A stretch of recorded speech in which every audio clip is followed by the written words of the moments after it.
Here we go. Another one. Small talk in the building. Let's see if my good friend John will be joining us momentarily. Who's waving? Hello. And we'll wait for John to get here, and then we'll give him a little ad. This should be a good one. Let me send it to him so he sees.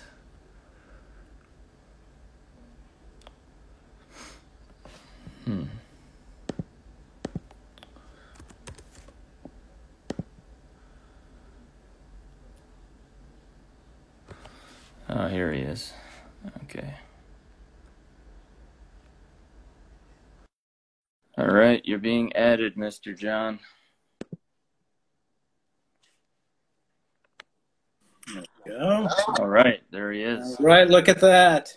What's up? How you doing, Technology. man? Yes. All right. Yeah. Thanks for joining us on this third installment of Small Talk. We got some people here already. That's nice. How are you doing, man? How you been? I'm doing good. It's Yeah. just another day. I know. It's we actually managed to get out and take a walk today. Oh, that's good. The issue is now we lose the light at the end of the day. So I know. One of the things that was keeping me a little sane throughout the pandemic so far was I was going on, because I'm also, and I talk about this a lot now, like I realize I mentioned this way more than I figured I would, but I'm actually I've been sober the last 4 months. So between the pandemic and not drinking, one thing that was really keeping me sane was going on these extremely long walks at night. Right. Yeah. For 3 hours. No. But joke. at night? Well, that's the thing. In July, it doesn't really matter so much if you 8 o'clock, because it's still going to be light for a while. But now we're losing daylight and it's getting a little colder. But I actually kind of like it. I went last night and it was nice and brisk. So nice. The funny thing, just being in the same neighborhood in the same walk all the time. I've actually a couple of times, I dropped my daughter off somewhere and then on the way back just stopped halfway and walked through another neighborhood just just to see some different blocks basically. Yeah, it's funny because I've been doing the same loop and I have it timed out. It's almost 3 hours exactly, but I try to break that up by going to different wooded, nature preserves and stuff like that. There's some cool stuff out east. And I've been just, I don't know. I haven't, with the gyms closed and stuff, I haven't been going, but let's be honest, when the gyms are open, it's really hard to, it's hard to, let's be honest. Let's do it. Cool, man. But you're looking good. It's funny. We usually, I'm used to seeing you like this, but it's generally over Zoom and it's talking strategy and not in front of an audience. So this is it's a familiar scene, but it's a little bit different. So anyway. Thanks for the invitation. Oh, dude, of course. And I made mention of this on my post earlier, but being that this is, I've been doing this for a few weeks. It's just everyone's going through the same thing. It's how do you stay creative when there's no shows, especially now that we have a record coming out? What are some different things that we could do? Which is obviously a lot of what you and I are generally discussing. But this week, it really was important to me to get someone from the team on here to kind of, because the album's coming out in 2 days, and I just figured there'd be no better person than to have on this than that's awesome. You. So thank you for joining me. I thought I have a bunch of different things. I think this is going to be really fun and insightful for people, just because you have a lot of stuff currently going on that's awesome. And I'm not saying that because Gamblers is one of those things. But you also have such a Gamblers is one of those things, though. Yeah, for sure.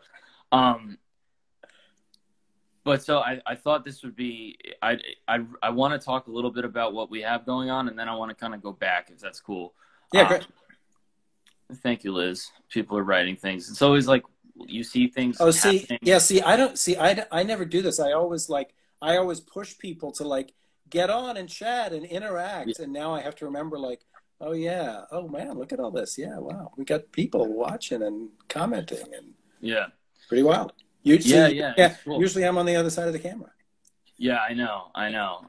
But I try not to like focus on it because it becomes like distracting, and I want to be like, I want to make sure I'm paying attention to what's going on. Right.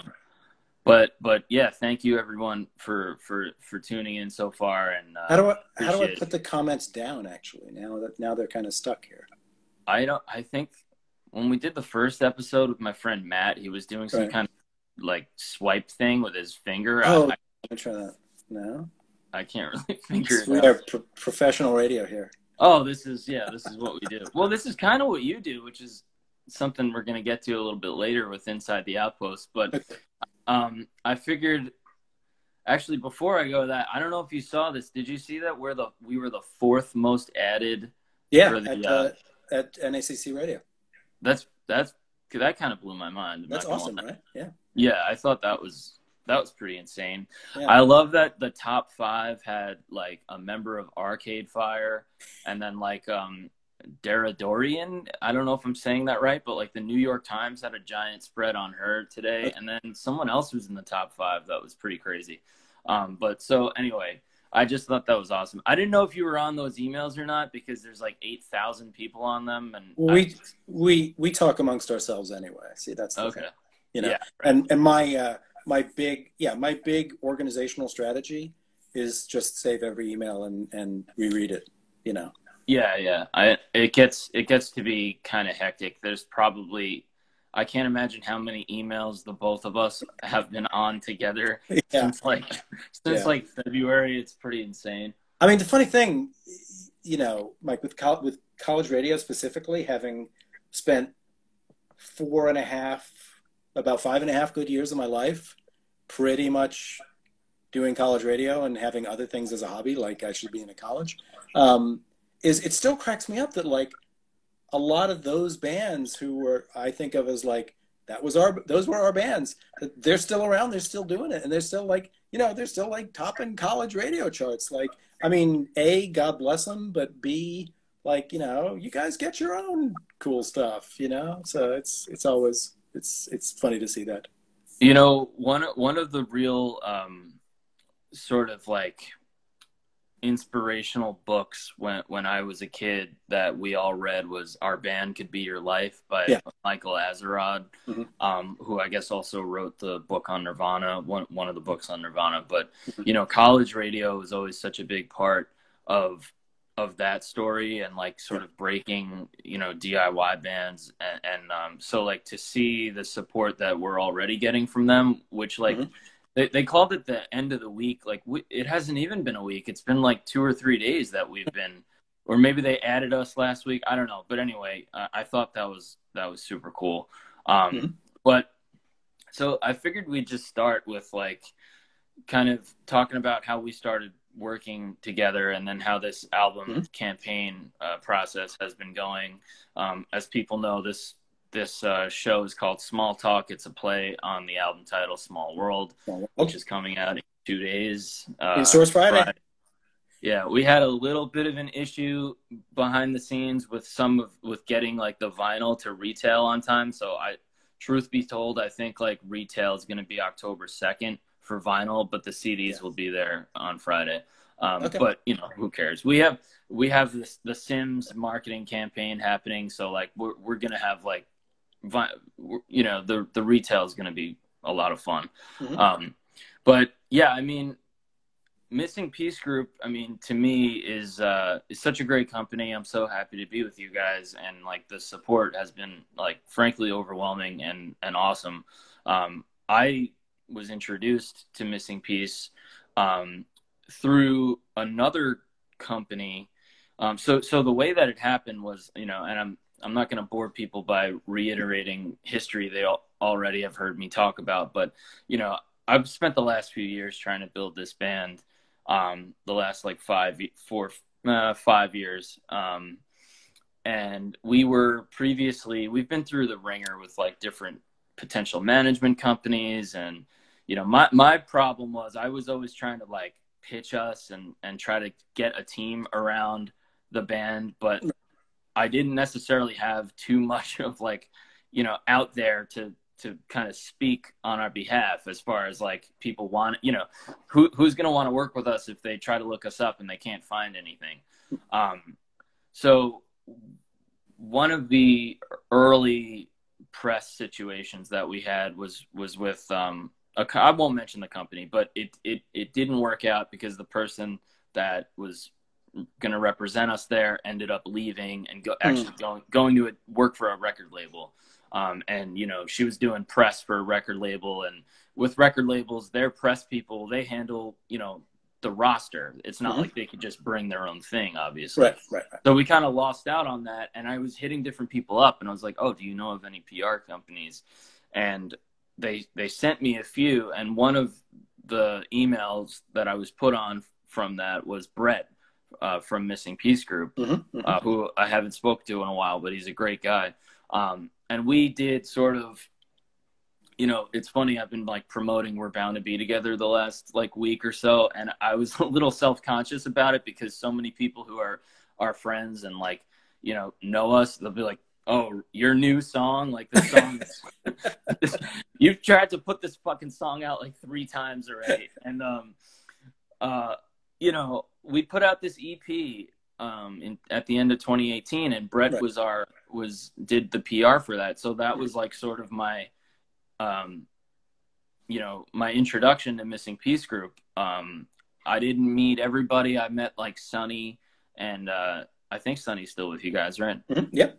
Yeah, Sonny and Brett. I spoke to Joe on the phone.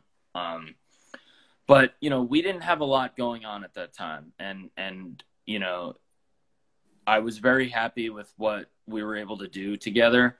But we felt strongly about, you know, the material that we had on that EP, and we wanted to sort of like re-release it on this, you know, bigger scale within the full record. I mean, truthfully, it was always, we always wanted to put the full record out, as it's coming out now. Like, that's how we wrote it, but, you know, but talking to Brett, it was like, why don't we put out a little, you know, essentially a teaser EP, just to get some kind of, you know, whether it's SEO or whatever you want to call it, just something out there. And that's what we did. And then Brett put me in touch with you, and you know, we eventually decided that it was going to be okay to go ahead and sort of take that sampler EP down and sort of put it back together again as the full record. But I'm curious, like, to kind of get your perspective as to how things came together as far as us working together. You know, it's funny, and I kind of love that story because we actually talk a lot about, you know, essentially playing the long game with connections. And, you know, we are very happy to kind of, you know, connect up with different artists or you know, potential partners or, you know, press people or whoever, and just try to establish a relationship. And, you know, we're not beating people up in the first week. Like, come on, you got to hire us. You got to release your album now. And, you know, we're not beating press people up that first week. Like, you know, come on, let's get these guys on Tiny Desk right now as well. You know, it's just a matter of making personal connections with people and just establishing, you know, an actual relationship that's built on respect and you know, acknowledgement that we see what artists and clients are doing and trying to do, and we want to honor that. And so that, you know, that will often mean saying like, okay, well, you know, it's not really time to hire us now, but we'd love to stay in touch and see where you guys go in the future. And, you know, I mean, we had a call like that yesterday. You know, Michael, who owns the company, and we got on a call with one artist who's, you know, they've had a couple of albums out. They're not sure what they're doing label wise. You know, if they end up back with the same label, who knows if there's room for us within that equation or not. But, you know, we kind of let them know, like, how we see the band, where we see them fitting, you know, what kind of approaches we take to projects. And, I'm always a proponent of don't say it, but show it. And, if we can work together, or if we can just like show you some other stuff that we've done, that's so much more valuable than just saying, yeah, we know all those people, and Of course, yeah. we can do blah blah blah for you guys, because I mean you kind of never know. But and I mean, frankly, having been in the business for a while, the only thing you really own are relationships. Right. So, right. And you kind of never know where people are going to end up. And so there is never any point to screwing people over just for some, oh God, yeah, for some short-term gain. Absolutely. That's that's such a good point. And, yeah, it's so spot on. And, you're right that kind of like letting the work kind of like show, it's so much more powerful. And I'm sure, and when you're a company like you guys, where you have such a proven track record, like you don't have to pitch yourself to people, like it's like, just look us up, man. Like, like I get, now that we're at a point where we have like some things going on, I even get hit up by companies, and it's like, this giant essay of like, we could get you blah, blah, blah, blah. And you're like, it reads just like a complete scam, or at the very least it reads like just super impersonal and like just kind of like an affront. And like, I'll be honest, when I was younger and way more naive, like I'm sure I came across that way a number of different times. But like you said, and it's so true, like what you have in this music game is like relationships and like how you treat people. I mean, word travels like super fast. If you try to pull any sort of like, I won't mention this name again too, but I'm aware of someone who basically was operating a scam company. And, he had me fooled for a little while. And if you look up that company's name, you just see everybody saying the same thing. And it's like, hey man, like what the hell is the point of that? Like A, it's morally just wrong, but B, now you're tainted, and it's so hard to ever get that reputation back. Not that you would deserve to get it back, because, but I don't know, man. The word sticks there. And also, Mike, I mean, another point you made, which frankly, again, kind of, which is something we talk about, and kind of all of us talk about, is like your experience with that other company and the person you were working with leaving. Obviously, that's a reality, and there's staff turnover at most places. But we take it really seriously that, we try to value everyone's work, and, we try to train them well to do good work, and we try to keep people around. You mentioned Sonny, who's still kind of the new guy.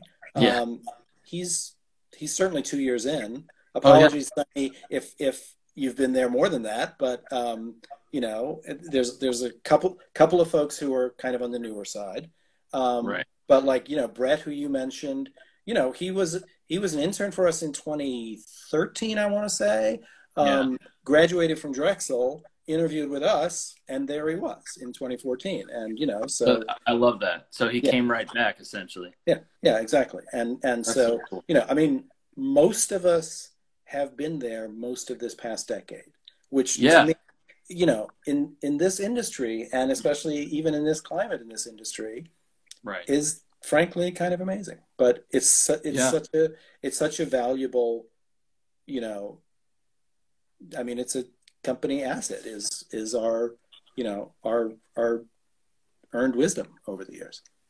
No, and that's also just like, from my side of view, or from someone who's, thinking about working with you guys, I mean, to me, that is a great reflection of the company. You know, I want to ask you this. This is I didn't prepare to have this question, but it just sort of popped up. If you guys are hiring someone because sort of you have this great track record of sort of keeping people, and obviously, like you said, things happen, people move, whatever. Mm-hmm. But if someone presents you a resume, or you go to their LinkedIn or whatever, and you see 5 different jobs in the last 5 years, is that a red flag as far as if you're going to hire somebody? Probably. Probably, right? Yeah, I would think so. You know? Yeah, I mean, we've certainly had that conversation, Mm. you know, just internally. Like, you know, I mean, I certainly acknowledge, you know, kind of, I mean, thinking about it, I mean, it's a great resume if you like, you know, interned at a couple of places over a couple of years where, you know, like, you know, who are companies who one knows and hears about, and, you know, I worked with this band and that manager. You know, and then you know, I'm never gonna fault somebody for staying 18 months in a job and then Mm. trying to move on as well. You know, because you don't always, they're not always the most amazing jobs, especially when you're starting out. Sure. Um, Yeah. but also, you know, but to some extent, it's also kind of what you make of it, you know. Yeah. And people have always asked, like, you know, how do you get your start in the record business? And you know, my somewhat unhelpful answer is you just get a start anywhere, and then it's up to you. You know, when you're in some door somewhere that provides you opportunities to, you know, make contacts, make impressions within the company you're at, and also, you know, connect with people outside. You know, hey, you know, hello, I'm an intern at such and such management company. You know, you know, I mean, there's no reason why someone like that can't hit up, you know, people at streaming services or people at record companies as well. You know, I mean, there are like good networking groups within the industry, certainly, and those are, I think those are great resources for everyone. Yeah, I was just kind of curious because, and again, I'm not going to say what company it was, but the company that we were dealing with right before Missing Piece Group, at least from the PR standpoint, I did notice that there was just like a ton of, you know, changeover. And Yeah. So it's kind of like refreshing with Missing Piece Group that everybody seems to be sort of like in it for the long haul. And I definitely appreciate that. But, you know, you mentioned you get asked a lot, like, okay, how do you break into the record business? And I thought it'd be fun if we could go back and talk about how that happened for you. I know you're originally from the Boston area. Is that fair to say? New England? No, actually, I was up there for a job. I actually moved there after college. Oh, okay. When I was working at Ryco. Is that how you know, you became a Red Sox fan? Good God. I'm gonna still hold it down for the Mets. Oh, the Mets. Okay. Fair enough. I mentioned the Yankees and you sort of vomited in your mouth once. Yeah, exactly. It's the Mets. Okay, fair yeah, enough. it's Yankees Mets, not Yankees Red Sox. You know, Gotcha. those are two different poles, aren't they? I figured it was one of the two. I knew there was a Boston connection in there somewhere. You just knew I didn't like the Yankees. Yeah. Yes, exactly right. No, you know, I was a kid. I got to see the Mets in the '80s, so that was, yeah, those were good times. Absolutely. Yeah. What a couple of amazing runs. It's unfortunate they couldn't do more in the '80s. But was Ryco Disc the first job for you? I have one other job that is not listed on the internet. Okay. Just because, you know, things get too long. Sure. I was working at one indie label, and then at the same time I was doing writing for what was called Rock Pool, which was kind of, it was an analog to CMJ. It was like the other college radio trade, but it was also like dance music trade. So they were like they were tuned into like, you know, kind of the hipper rock clubs in New York. And, you know, back then, I mean, like I say, you know, New York in the 80s was a fun place and there was a lot going on. And, you know, there were cool bands and, you know, there were kind of clashes, sound clashes of different stuff going on. So, you know, I would like take the subway down and pick up records and then write reviews and then take the subway down to hand in my reviews. So it was costing me money to do that, but it was, you know, it's still that I consider that valuable experience. Yeah, you know, of course.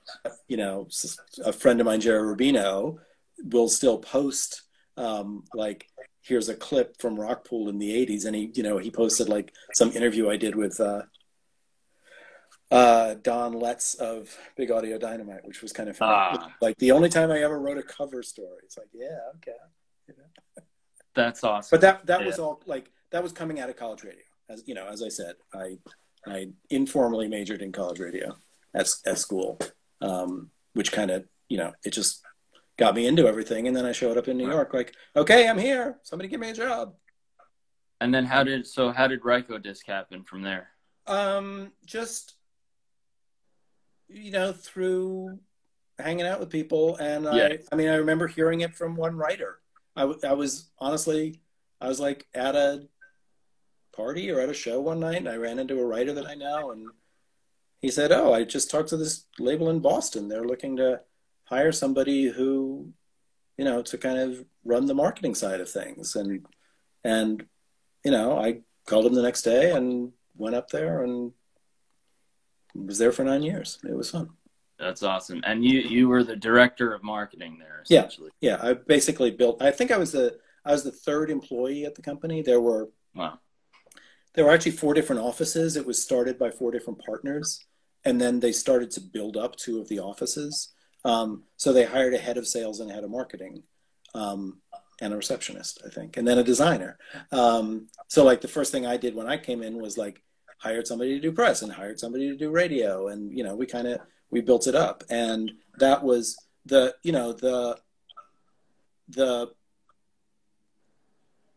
guiding force of that company was that it was the first CD company, the first CD only label, which was at the time when, you know, collections were just starting to flip. You'd have to relicense to release on CD. Right. You know, some deals covered it, others didn't. So there was some music that, you know, what we were licensing to re-release. And, you know, some pretty eclectic stuff, kind of all over the place. But, you know, it's usually reaching a kind of an adult audience. For, you know, I mean, in early CD days, you know, that was upscale inherently, because you know, the machines cost a lot of money. And that evolved quickly to like finding good catalogs to license, like Frank Zappa, and then some unreleased Jimi Hendrix music, and then to like the David Bowie catalog and the Elvis Costello catalog. But at the same time, we were taken seriously, like, you know, let's keep a lot of other things going, and, you know, getting into world music and doing select new artist development campaigns as well. Because nobody just wants to work for a reissue label at the time. You know, we wanted to keep the staff engaged. But, you know, we had the great experience of building an incredible team and having a really good run. And, you know, I'm still friends with a lot of those guys 25 years later. You know, we were kids, and we were, you know, we would say specifically, like, we're just fighting the battle of good music. We're trying to get good music out there. And I love that. We built a reputation for the company to not bullshit fans, and, you know, to do things that people were going to want, and which kind of meant, like, well, you know, sometimes something's going to cost $1 or $2 more because we've put a little more effort into the booklet, or we've licensed those extra bonus tracks. And rather than, you know, like the early CD days at the majors were just like, yeah, stick it out, whatever, great. So, you know, come to realize later, as I start to read business books, like, oh, we were branding the company. You know, I had Yeah. never heard the term, but we, you know, we made sure that we were always talking about the quality that we were putting into it. We were, I mean, you know, the point was, and kind of going back to the place we started, you know, we were doing the important good work to make sure things were high quality, but we weren't bashful about talking about it either. You know, every press release said, you know, mastered with special Rykodisc, you know, attention to detail and stuff like that. And so it came across, and we built a reputation both within the industry and with fans, to where they, you know, they trust us both for music and for quality. So it was, you know, looking back, and now just knowing a lot more about, you know, how to market music, there's a few projects I wish I had over, you know. Sure. Yeah, of course. Like, as far as, yeah, as far as, I mean, the reissue stuff is like, obviously there's a lot of amazing artists like David Bowie and Frank Zappa that you were working with. As far as like the artists you guys were signing at the time, is there anyone that sticks out? You know, that's I'm sure there's a few, but I mean, maybe... there's a couple of core ones. I mean, certainly working with Bob Mould and, you know, what at the time was his trio Sugar, which, you know, he was coming off of two interestingly received solo albums. You know, he did, you know, he had his run with Husker Du, broke him up, signed to Virgin, put out Workbook, which was a largely acoustic album, and then put out Black Sheets of Rain, which was kind of angry and was much more electric, and people didn't really know what to do with. And I guess he and Virgin just like said, okay, well, you know, we don't need to keep working together. So, you know, we heard he was a free agent. This was early 90s, I guess. And, you know, went down to New York and pitched the guy and told him what we did. You know, kind of the same conversation that we had, maybe. And just, you know, just showed him the commitment that we were going to put into a project with him. And, you know, I mean, it's funny. And again, I wasn't thinking about this at the time. We were just doing what we do. But like, you know, he had a notation in his autobiography about those years, about meeting us and me presenting him a 15-page marketing plan, which was much more detailed than he had ever seen from Virgin. Which I thought, wow, I was just doing what I thought you're supposed to do, you know, but apparently that was going above and beyond what a lot of people did. So that, you know, that made a difference. Look, I mean, you know, those kind of deals, and also, you know, some of the bigger catalog deals, we always said, if somebody wants to outbid us, if somebody wants to spend more money, they will. We can't. Sure, we're not going to compete on that basis. So we have to be smarter and faster and more able to do good work, because we're not just gonna buy our way in. And I'm sure, you know, a lot of people must have really appreciated like the personal pitch. You know, it's sort of the exact opposite of like a major label with an endless budget, but they like really can't be bothered, and they don't know what you're doing, and you don't really know who your day-to-day person is. Like, I'm sure that, you know, every nightmare that you've heard about that whole stereotypical major label situation. So that's yeah, I love that. That's so cool. And obviously it meant a lot to Bob to include that in his book. That was pretty wild. Yeah.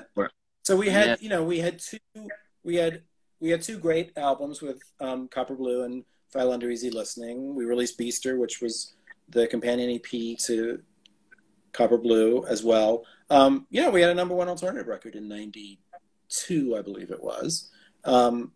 Had a very successful run. And then a couple years later, started working with Morphine, who were, you know, they were a local Boston band. They were guys we knew around, who had kind of been just like doing their thing locally, having been in a couple of other bands.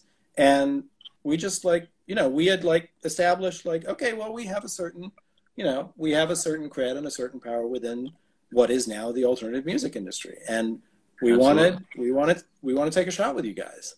And you know, again, those guys were very strong-headed, and they knew exactly what they wanted. And you know, we weren't going to just like jam them into the alternative mold. But you know, I mean, those were both unique bands with something really powerful to offer, and to see the response over the years was really gratifying. And the fact that, like with Morphine, you know, I mean, Sugar was a, you know, a great hard pop, hard alternative rock band. Morphine was something pretty unique, and you know, they still have a reputation for having made records that didn't really sound like anything else. And so, you know, we had to get pretty creative with where we were going to go with it. So certainly, you know, I mean, we were doing all the traditional channels and getting them on the radio and getting them press write-ups and everything, but also, you know, spent a lot of time looking for syncs. You know, I mean, like the placement of a couple tracks in the movie Get Shorty was very meaningful. Oh wow, that's awesome. The closing track in the movie Spanking the Monkey made more fans for Morphine. At the same time, the band was touring, and you know, they were.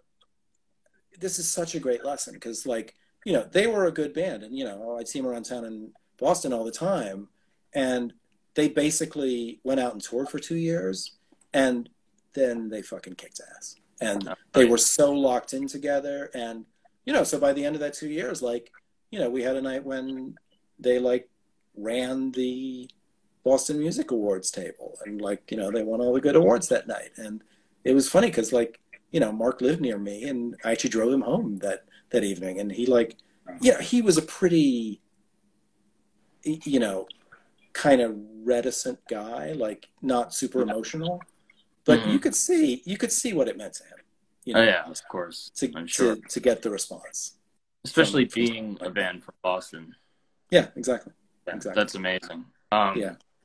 I was wondering, would you mind speaking about TVT Records a little bit? And yeah. And some, maybe, you know, if I asked you basically the same questions, just kind of like what your experience is, and if you have any times that stick out, or artists.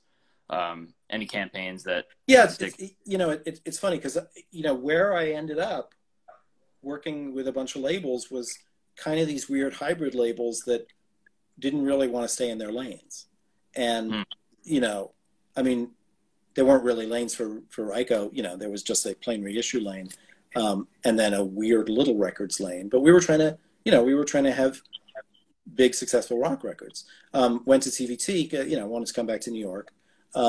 Connected up with those guys, and they were working hard. You know, we had a big radio department. We you know, we had pretty big hit records in the alternative music world, and you know, they weren't particularly, you know, albums I wanted to take home and listen to every night. But you know, the bands, they were all good guys, and you know, we put a lot of work into them. So that, you know, there's a hard rock band called Seven Dust who are still around 20 years later. Sure. You know, just great guys. And, you know, again, to see them, you know, the first time I came to New York, I'm not gonna have where they play. No, it was Wetlands the first time they played, and then a year later, them playing at Coney Island High, where they were so locked in together, and it was great to see. And they, you know, they had started to really touch kids by that point, connect with fans, and that was great to see. And then, you know, we took a shot with Guided by Voices and like signed him away from Matador, got Rick Ocasek to produce a couple albums for him. That is so New York. I love that so much. Yeah, you know, we did a radio campaign with, I mean, you know, that GBV record, you know, it's not the kind of album that the band's core fans love, so you don't see a lot of people talking about it. But Do the Collapse, you know, it had Teenage FBI on it, it had Hold on Hope on it. You know, those are fantastic songs, and you know, hearing the way Rick Ocasek approached it, you know, added a different element to it. But you know, those guys were fun to work with. We were working with Brian Jonestown Massacre for one album, two albums. I think just one. And they, again, a lot of fun. I'm not really sure how it didn't sell particularly well, but then we were doing a lot of hip hop as well. And yeah, absolutely. And, which was, I mean, a chance for, I mentioned like I was into that just coming up here in New York as well.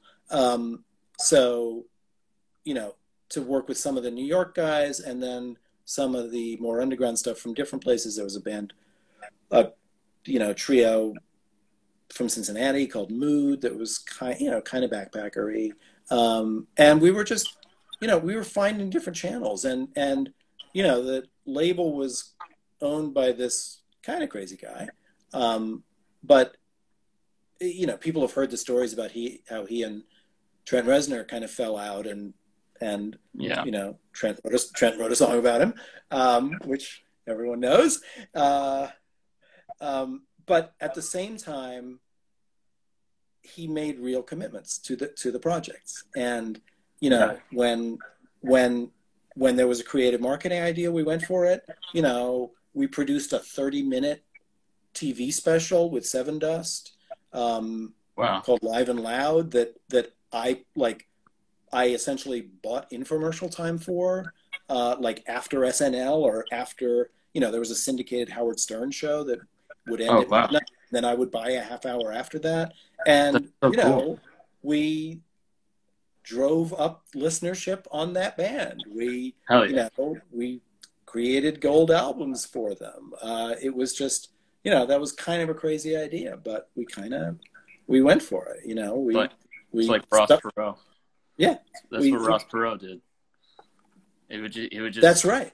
He did, didn't he? He would just buy I wonder if that even came up because we knew that story at the time. But, and then like working with XTC, when they came back, they did the Apple Venus albums. I was project manager for them. They also very headstrong, but they knew what they wanted, and we had a lot of fun kind of getting them out into different places. I got Andy on an airplane, even though he's a notoriously fearful flyer, and got him to store at Tower Records back in Boston because I was the guy who knew Boston at the time. Oh, that's hilarious. But working, I worked for a bunch of labels and generally have appreciated working with artists that I have, and because I feel like I am always there to enable the artist to express what they're expressing. I don't want to,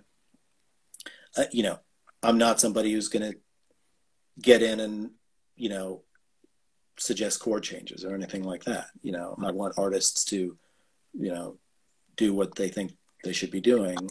And I'm going to try to bring some other creative approaches to, to marketing, to how are we reaching people with what you guys are doing. That's kind of what it comes down to for me. I love that. And on that note, I mean, when you and I first started speaking together, I think it was either at the end of last year or the very beginning of this year. And within that time, a distribution deal happened and a global pandemic happened. So one of the things I really wanted to talk about is this idea of sort of like, you set a game plan or you have an idea of how things might go. Okay, we have this band Gamblers, or we have this band Low Cut Connie, or maybe there's another. Low Cut Connie has a lot going on, but a band that, okay, here's here's sort of like the scheme that we're putting together, the playbook, if you will. But then when the campaign actually happens, you sort of have to. I'm on the internet here. You can't talk so loudly. I had Go ahead, Mike. Sorry. I had a really bad connection last week, so this has actually been great. So don't worry about that. That's okay. But yeah, I just thought it'd be interesting for people to hear about that whole concept of like you you could plan for so much, and then once you're off the ground, like you sort of still you never stop strategizing, you know. So this is really interesting, and this is kind of a core issue, is that you have to come up with what's the plan, who are we trying to reach, what are like the core principles, I guess, of the strategies of the plan. And that's essentially gets you to where the rocket is coming off the ground, right? And then you just have to respond and react. And, you know, like I kind of, you know, Ryko was like the first place I was managing people and working with teams. And I kind of got into like, well, let's set out what our goals are on the project. You know, we want to have a top 5 alternative record, or, you know, we want to be number 50 on college radio, or we want to get 10 write-ups or something like that. And it's just like, you know, I just ended up thinking of it as like essentially just putting a light on top of the hill, which shows you where you're aiming, and where you're going. And you don't know how you're getting there necessarily, but you're going in that direction. I mean, you know, now that I've had other life experiences and like I have kids, I've kind of come to see like the whole thing with having kids is just like getting them on a good path, a good broad path, you know, making sure they're good people. Right. And understand how to make good decisions. But, you know, you're not going to make those decisions for them in any way. Wow. How do I bring that analogy back?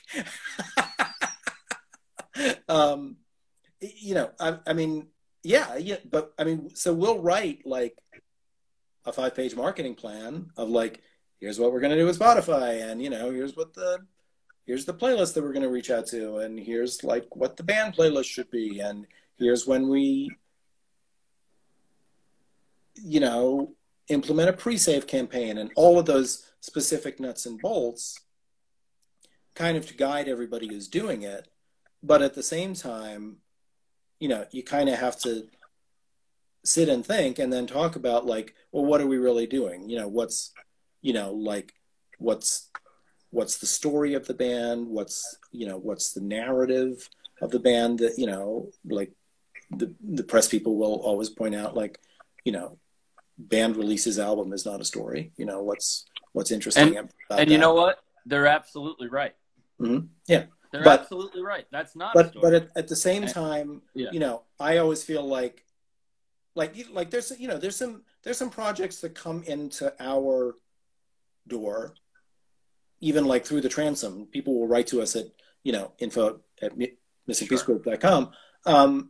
And, you know, like a couple of the press people listen to it and feel like there's not a lot I can really work with here yet. And, you know, sometimes I'll say like, you know, we can start this out and we can kind of, you know, jumpstart and reach an audience. And, you know, so to some extent, I feel like we've been able to do that with Small World a bit, with the album. And, you know, like a couple of things that we did early on, which were essentially like, you know, the specific strategy that we were talking about was, you know, I mean, I want to reach fans of these people and, you know, this general kind of list and kind of engage them on your music. And, you know, you had some new music and some old music that we were able to work with, and we were able to put together a couple of good offerings.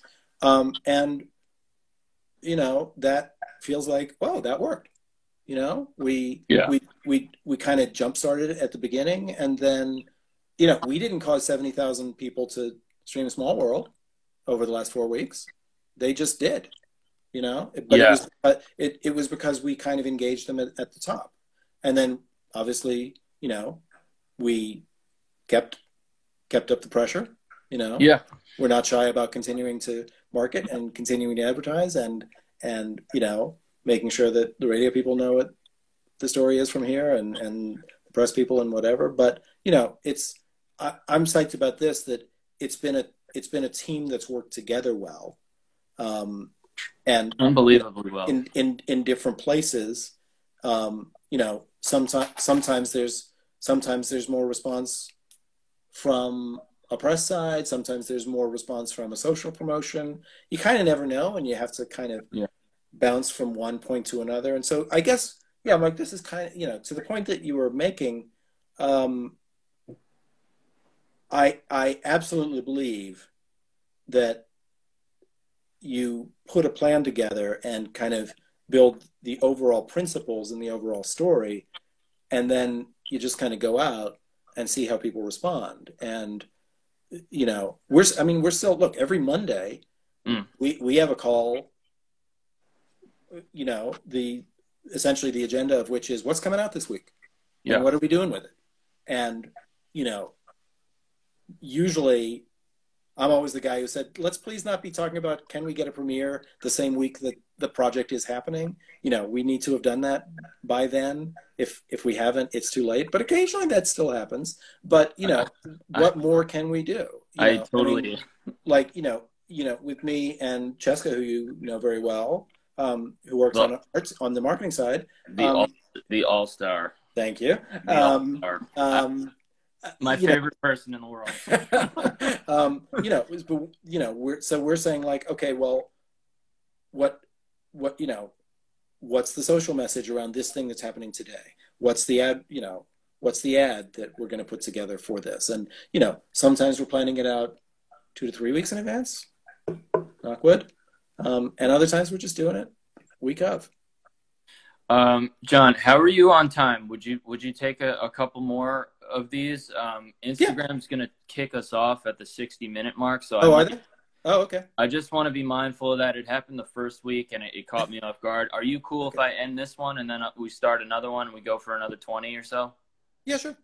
All right, let's do that. You want to do that? You want to do that now? And I'm going to do it now just before it kicks us off. Okay. And then, so just sit tight if you don't mind, and this might be 30 seconds or so. Right on. Okay. All right, I'll talk to you in a bit. Thanks. Talk to you in a bit. Tom, stay here. We're going to get to your question.